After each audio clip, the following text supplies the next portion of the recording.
very much, my brother, Dr. Kito, our PS for the National Treasury, Professor Juguna Dongo, our PS, Dr. Kito, the team from the National Treasury, Mr. Mwenda, and also Bwana Anyona and the entire team, all the accounting officers representing various MDAs, and also our development partners. Good morning.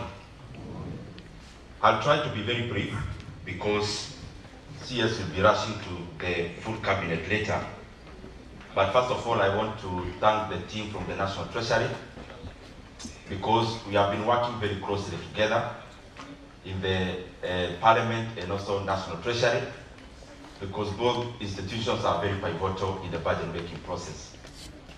I also want to thank all the participants of this lounge today, all the accounting officers, majority of whom we interact very closely in the process of budget making, and also everyone else who is here, including the people who disseminate the decisions we make to the public, that is the team from the media.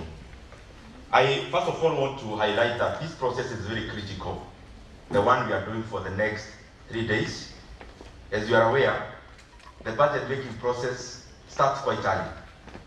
We were here some months back in the launch of whatever we are doing today, and it is important that all the accounting officers note that this process is actually what gives them money.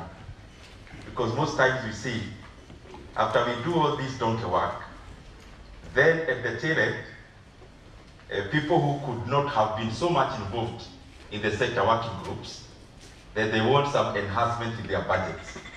So it is important that we take this process very seriously, because there is usually no money anywhere to add anyone.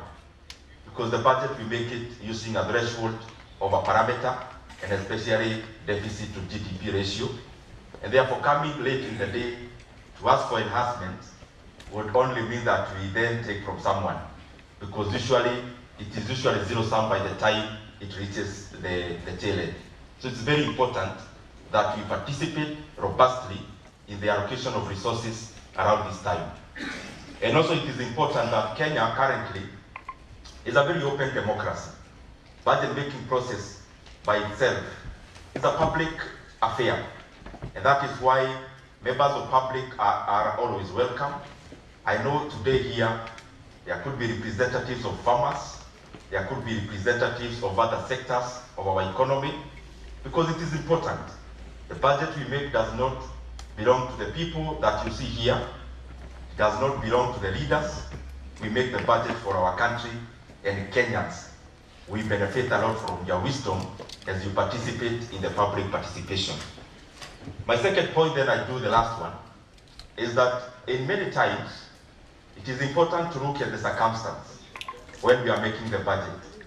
And Professor, I look back when we had such an event, when we came in, and I have seen, I was thinking actually, because we were just from campaigns then, in our first such engagement, I was thinking that was the most intense in terms of how the economy was performing.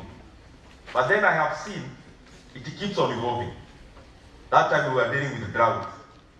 Now we are dealing with prospects of rains that are higher than expected. So it is usually a cycle that we have to keep on managing. But see, here's one thing that is very phenomenal that I've seen. And I actually sympathize with your position together with the peers. I think your offices are the ones that work the hardest in this country, because you have to manage so many things. But looking at it in terms of the global macro, you know, you see all the economies of the world are having contractionary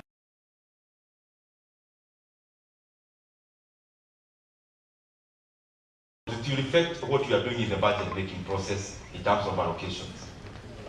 When other countries are contractionary, can one economy like Kenya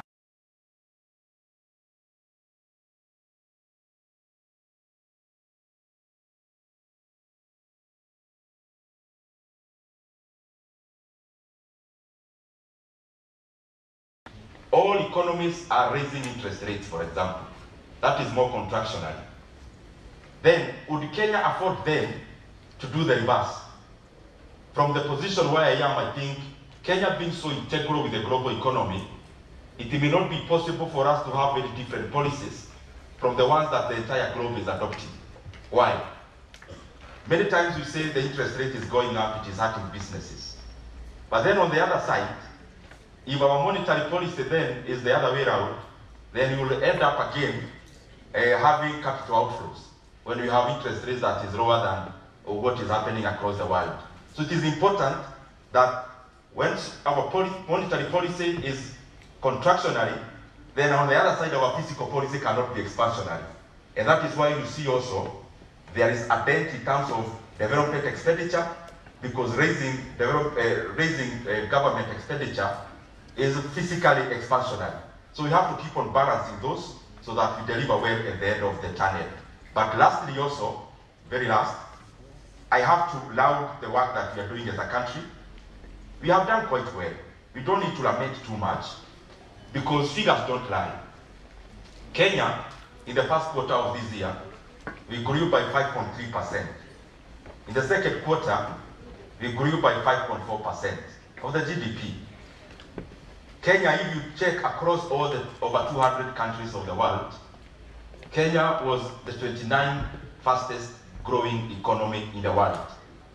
I know that has a problem reflecting in the pockets of Kenyans, but that is the reality. Also on the side of inflation, as the other countries deal with the inflation, which is running beyond the target, our inflation is within our benchmark. Our benchmark being around 5% and a band of 2.5% either way. We are now at 6.8%. So even as we see the hardships around our economy, the parameters are not so bad. Kenya is growing, that is the truth, at around 5.4%. In fact, growing faster than China. And growing much faster than my friend from Japan, much faster, in many multiples, by the way. So Kenya is doing well, but we now need to capitalize on transferring this growth to the pockets of Kenyans by having a manner that, or a policy that is more egalitarian, a policy that pushes money to the pockets of Kenyans, because that is where the real economy is. Having said that, also we have to keep on managing that budget making process. The liquidity is also coming out very strongly to be another arm of budget making process. Because we do a lot of budget here, but then it's dependent on how much money we collect through KRA. And I am sure through the figures that I've seen, we'll keep on enhancing our revenue collection so that the budget we make here actually ends up being funded and in good time. Having said that, it's now my pleasure to invite my schoolmate, Professor Ndindi, to come and now open this forum officially. Karibu sana, Prof.